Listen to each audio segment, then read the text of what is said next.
If you fast forward to the time of Elijah when he's dealing with the prophets of Baal, when they're on the mountain having that spiritual confrontation, what is it that the prophets of Baal are doing? They're cutting themselves and they're trying to invoke Beelzebub, right? By cutting themselves, self harm, and the release of the blood and whatnot. They thought would bring this entity, that would bring this power to them, and it didn't. Nothing happened, right?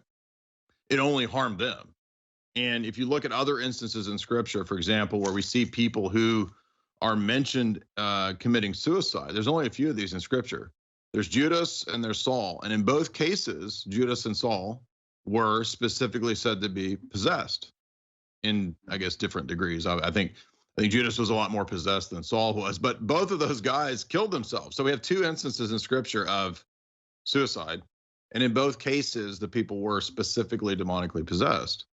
So the theme here that I'm getting at is that every time we see this manifestation in scripture of the presence of the demonic, and it's always self-harm. Remember the guy in the tombs when Jesus cast out the demon from the guy wandering in the tombs, it says that he kept throwing himself into the fire and trying to kill himself. So every time suicide appears, it's always in the presence of the demonic. And that to me suggests that self-harm, mutilating oneself, this is very relevant for a lot of what's going on in our culture right now.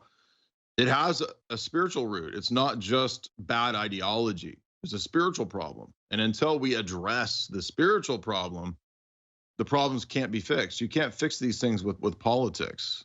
What do you think? Well, yeah, and I want to point out that the blood covenants, the drinking of the blood in Hollywood, the cutting, the releasing of blood, blood is the highest currency in the spirit realm.